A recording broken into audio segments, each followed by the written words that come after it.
All right, today I'll be talking about Orhan Pamuk's, I'm sure I'm mispronouncing that, The Black Book. I'm sure I'll be mispronouncing a lot in this video because this is actually a Turkish book, and I do not know much about Turkey, which will be a pretty big deal going forward. But I want to make a specific note that this is the version of the book translated by Maureen freely.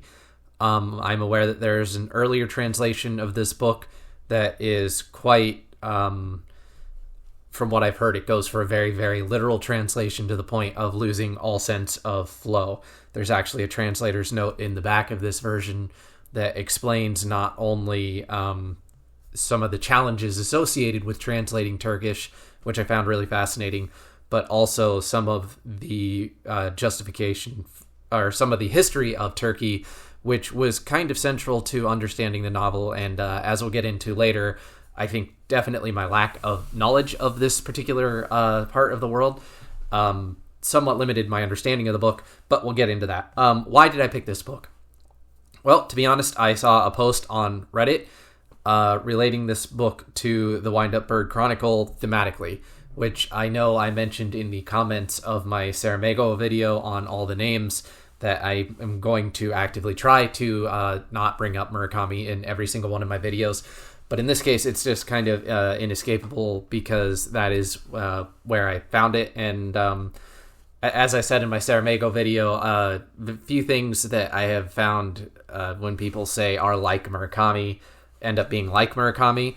But specifically with reference to Wind Up Bird Chronicle, the overlap in terms of some of the themes, and also the sort of idea of both stories deal with a middle-aged man whose wife goes missing, and this leads him on a journey in which throughout that journey he hears several different stories, primarily dealing with themes of identity, both personal and national.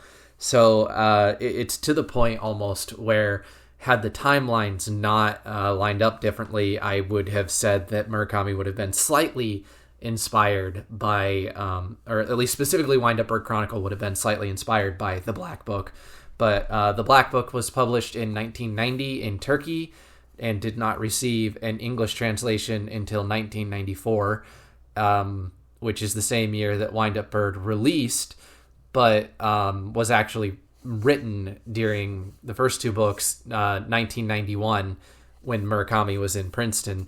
So short of Murakami running into somebody at Princeton who can read Turkish and translated it into English, it is highly unlikely that there is any crossover between the books, despite sort of the similarities between them, albeit I don't want to overstate the similarities, but at the same time, especially the first 100 or so pages, when you read it, you'll be like, and if you've read Wind Up Bird Chronicle, you'd be like, damn. But that's all I'll say. I just wanted to get that out of the way because from here on out, I don't want to mention Murakami much again. So that is how I came about this book.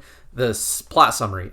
Again, here talking about the plot summary is going to be interesting because if you read the back of the book has a plot summary, but that summary very much kind of buries the lead of what kind of book this is. Although, to be fair, exactly what kind of book this is not going to be something that is going to sort of grab and sell most people. So the back of the book describes it as you have Galip, which, by the way, I looked up how to pronounce these names while reading it. So if something is wrong or I'm mispronouncing it, then I apologize. You have Galip, who is a lawyer, and his wife, Ruya, who disappears. Galip is obsessed with his cousin, Jalal, who is a columnist who writes, and the back says he goes on to answer his, and essentially try to become his cousin, wearing his clothes, answering his phones, and even writing his columns. And while it is true that does happen, that doesn't actually happen until like the last sort of quarter of the book, and even then that I feel is overestimating how much that contributes to the type of book that it is. So in that sense, my personal sort of summary, what I would say, how I would call this book, what this book is about, is you have Galip, who is a lawyer, who is part of this family that lives in Turkey. This family used to be upper class. Now they're descending. They've sort of fallen into middle class, or maybe even a little bit lower.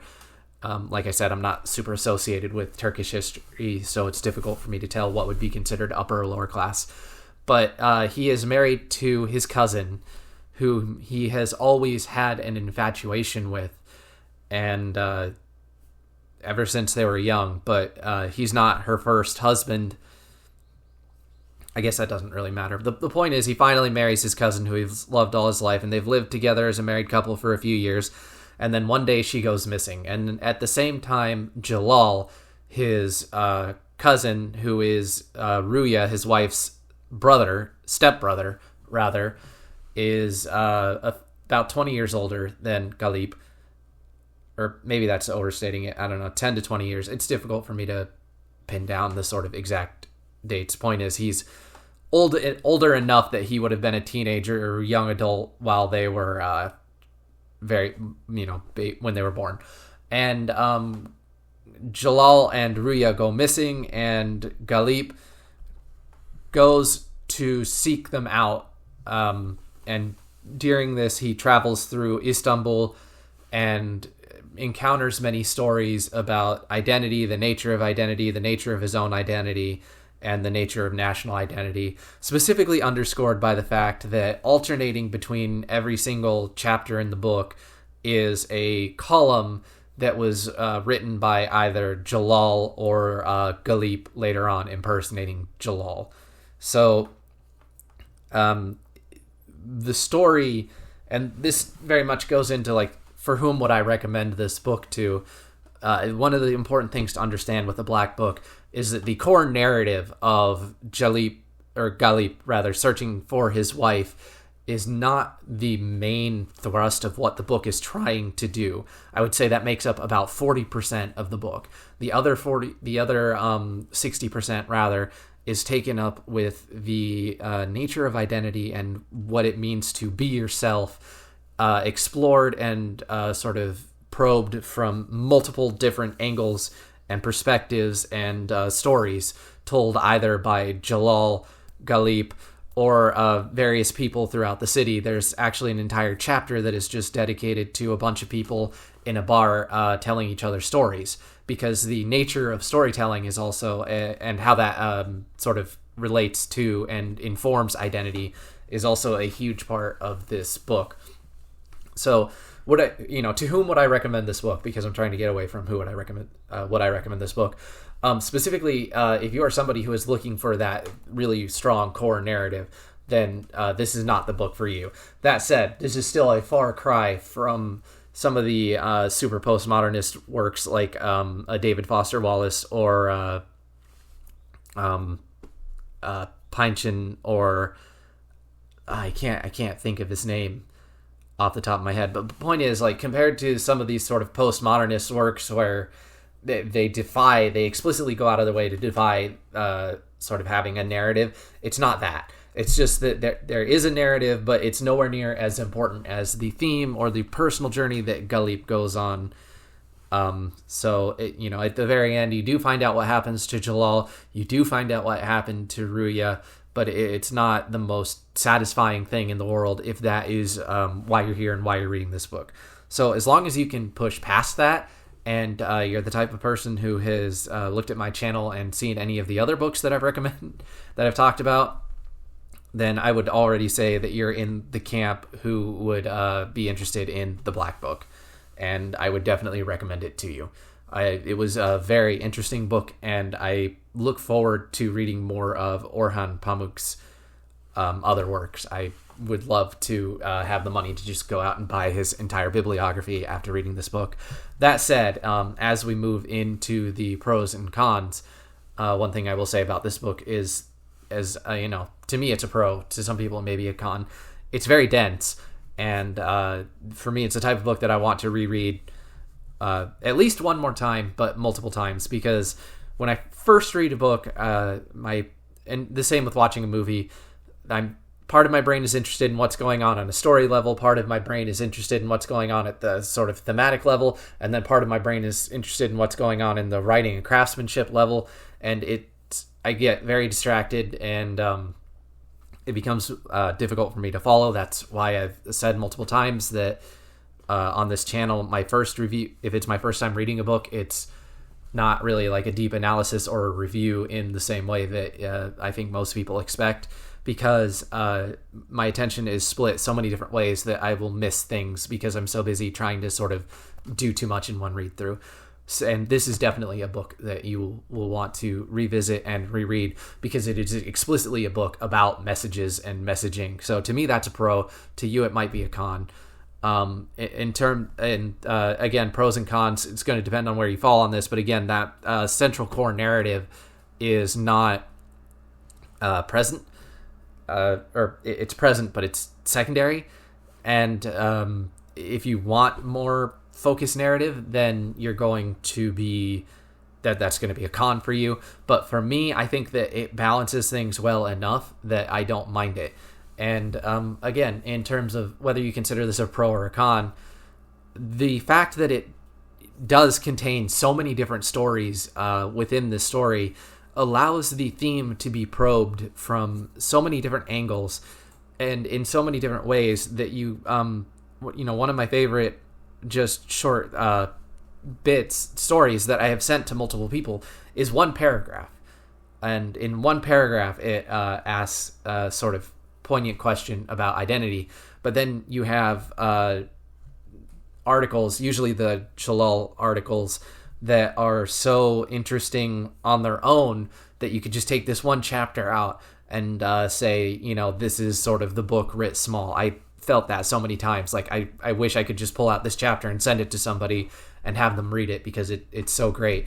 But then, of course, I don't want to downplay the larger aspect of Galip's own sort of journey of self-discovery, which obviously is a piece of the puzzle that informs everything else. So, as interesting as this sort of one paragraph story is, or these individual articles are, there's also this element of how Galip reacts to them and how they inform his own identity, that it becomes like a Russian nesting doll of stories and novels, and how one informs the other, and how sort of interpretation and how the way that a story informs Galip will later inform the stories that Galip will tell, which will then go on to inform another person's understanding of something, which will then cycle back to inform Galip. This sort of circular nature of stories and storytelling and the way that they inform one another. And I'm just talking about themes right now, I guess, in my attempt to sort of explain whether it's a pro or a con. So I guess just in general, to try to sort of bring it back to more, it's all subjective, but I guess quote unquote objective pros or cons. I think the writing is good, but I don't think it's like stellar. It's obviously, I haven't read the original translation. I don't know what Turkish is like, but the prose was easy to follow, but it never really like pulled me in, never really sold me on like the setting or set a mood.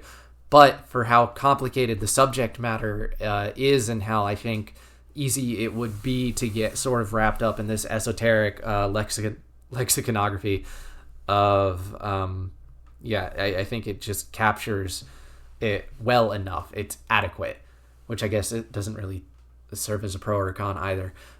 In terms of the length and the pacing, the only thing that I feel really drags is one chapter later on that I will talk to. It's a phone conversation, and I see why it's as long as it is, but I feel like on a reread it might be the kind of thing that my eyes will kind of glaze over, but who knows, maybe on a reread I will discover something in there that totally justifies it. So because I clearly can't really say much about the pros and the cons in terms of a hardcore pro or con, because so much of it is subjective to the type of person who will read this book, I'm just going to move straight on into themes, because that's basically what I've been talking about anyway. And thematically, this is such a rich book in a way that I rarely talk about, because it manages to capture for me what I enjoy about surrealism, which is surrealism is often as much a reflection of the reader and how the reader or viewer chooses to interpret things. Oftentimes because of metaphor and symbology, and how you choose to interpret those metaphors and symbols often is as revealing of the reader as it is the writer. And the Black Book is not a surrealist book. It is very grounded, and yet at the same time it manages to explore through some of the more fantastical elements of the article sections. Some of Jalal's articles are written in sort of a heightened realist, magical realist type way, but also it manages to capture the subjectivity that comes in the interpretation of characters' actions, which there is a Korean director. I'm actually going to do the rare video pause here. I say rare, but I think I do one like every fucking video at this point, and look his name up, so be right back. Okay, the director Lee Chang-dong, who directed Burning, which is my personal favorite movie, but also Secret Sunshine, where both movies are not surrealist movies, but you can still watch them and take away so many different interpretations,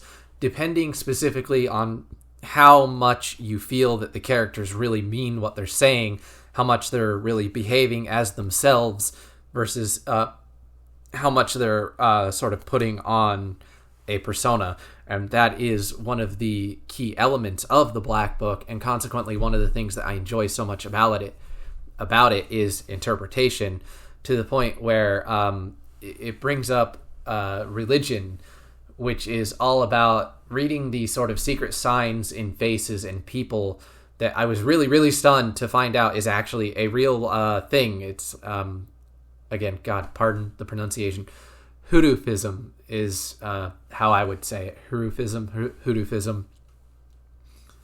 And it essentially believes that the human face it parallels certain Arabic and Persian letters, and that if you study it, you can read messages written in people's faces, which the main character even mentions that to sort of read these messages, and because to sort of try and read and understand anything fully leads you in a path of madness. It reminded me a lot of Zeno's paradox, where let's say it specifically to the self, right?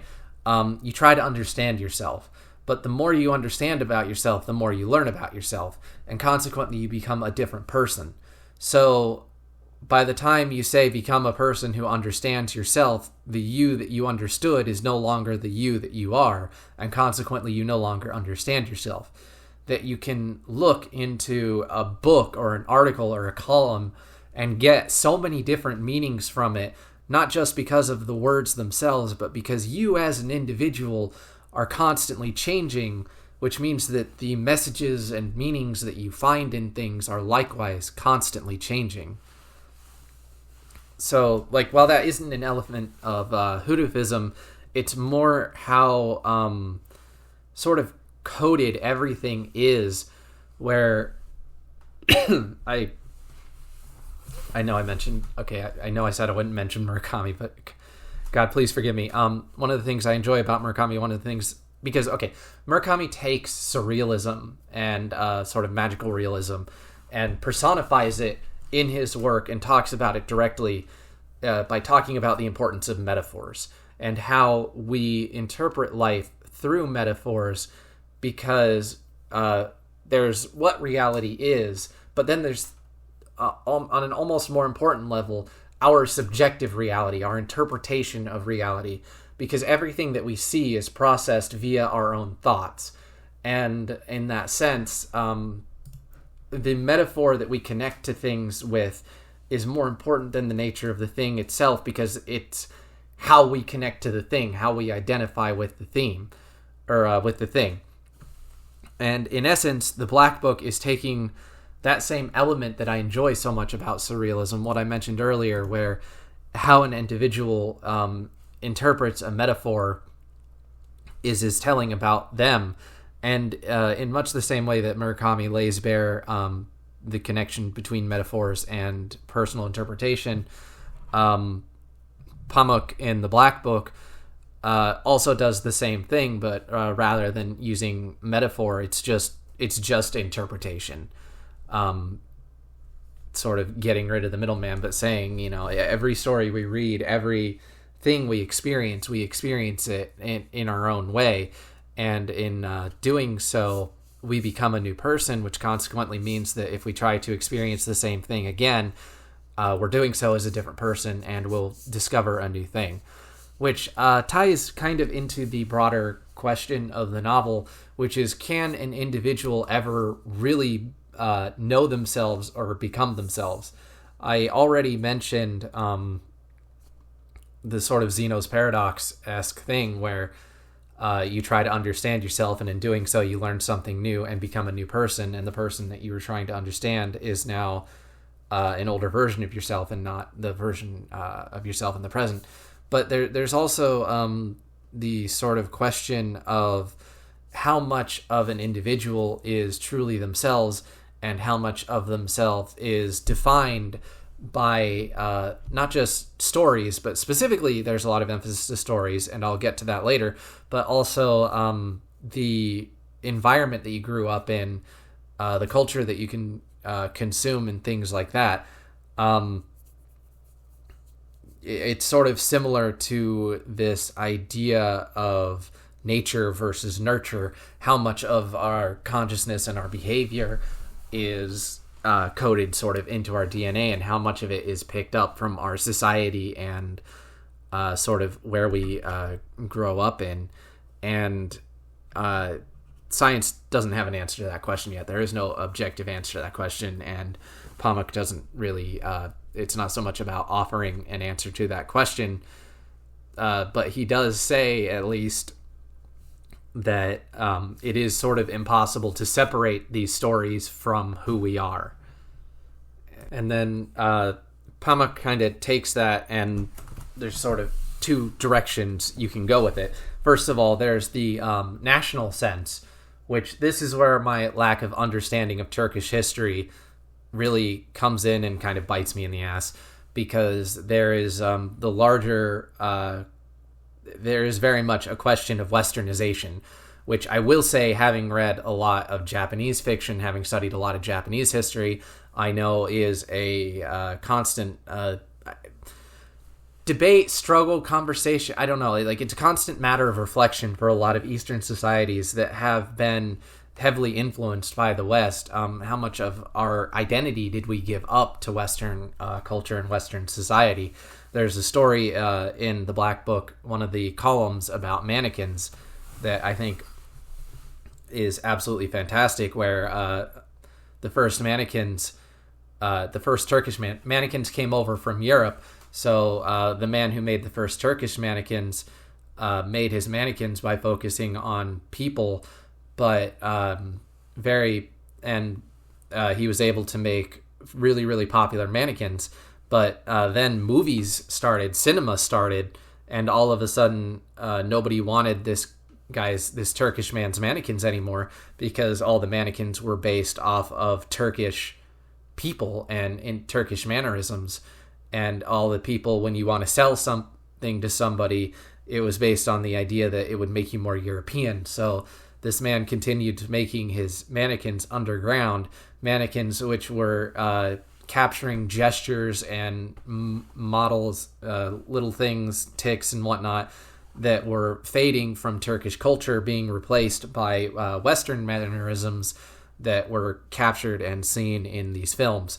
So definitely the question of national identity is a huge part of the Black Book, and what it really means, like I said, on a national level, on a cultural level, but also on the individual level, to be torn between your cultural heritage and the sort of arrival and mass adoption of an outside culture, and how as an individual you cope with these two separate ideas.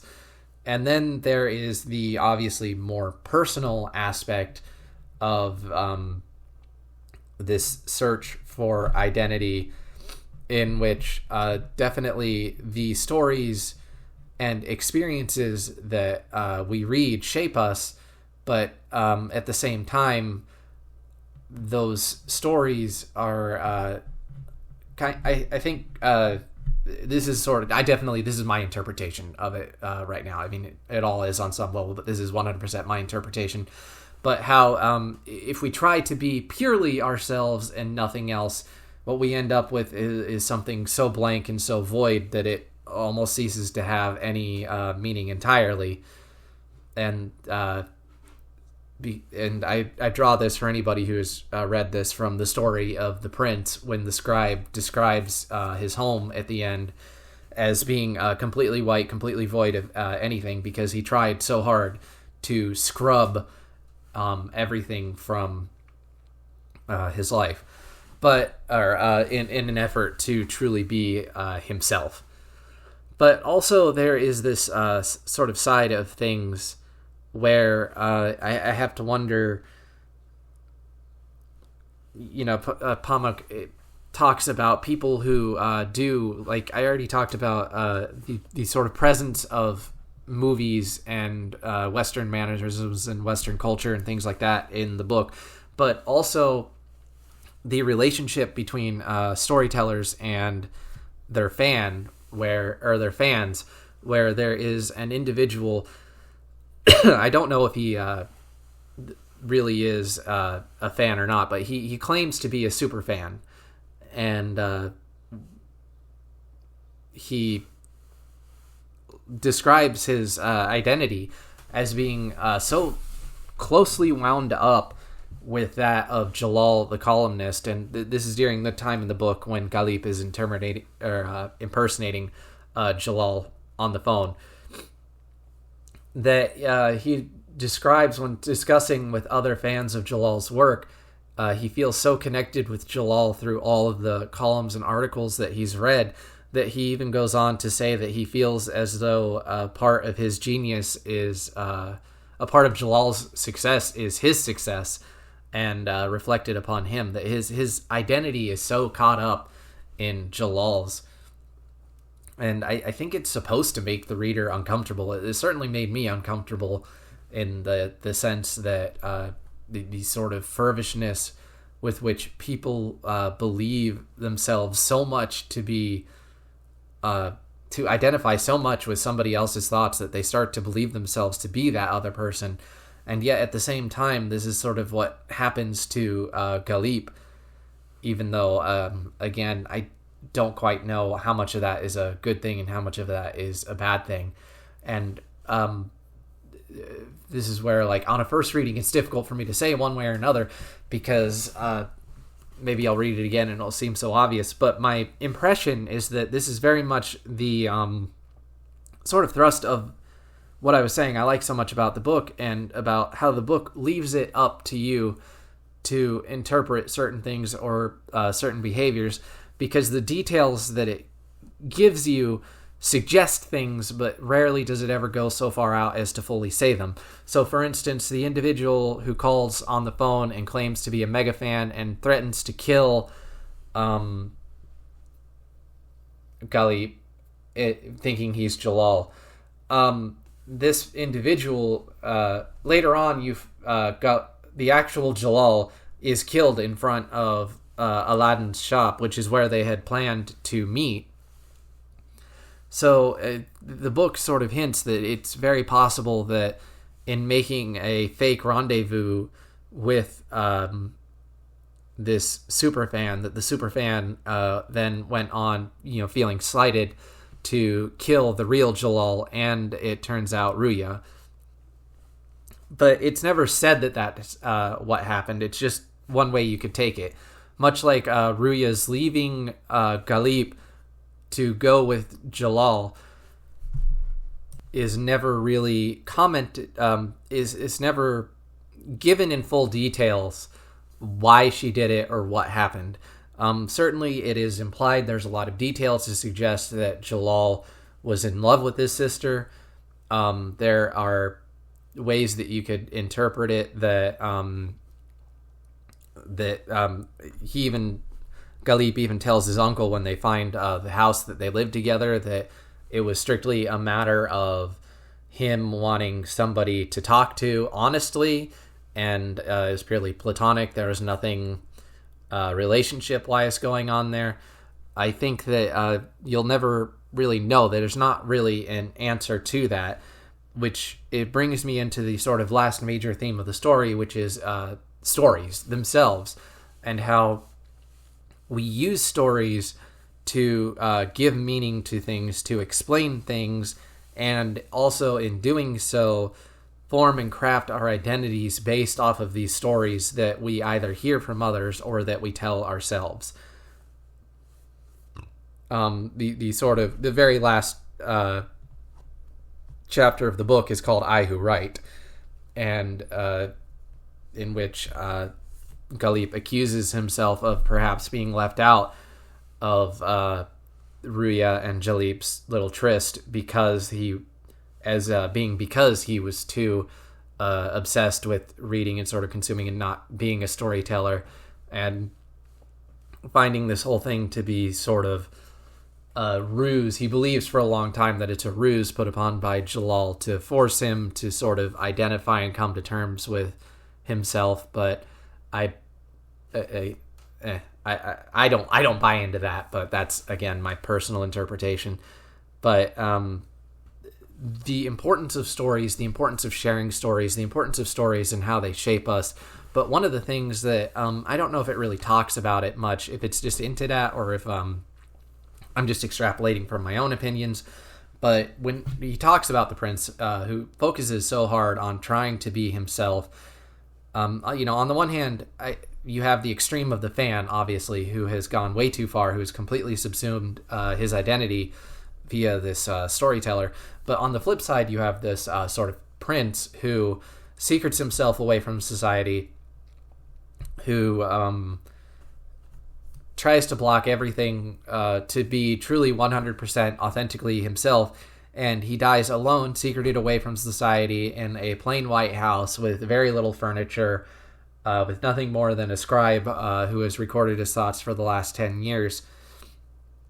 Because at the end of the day, if it's not for stories, then we can only ever really be ourselves. And this isn't something that the book touches on, but for me, I just want to talk a little bit here about my own relationship with this theme, which is that books allow us, one of the powers of books, one of the powers of stories, to be people other than ourselves. And there is power in that, not because,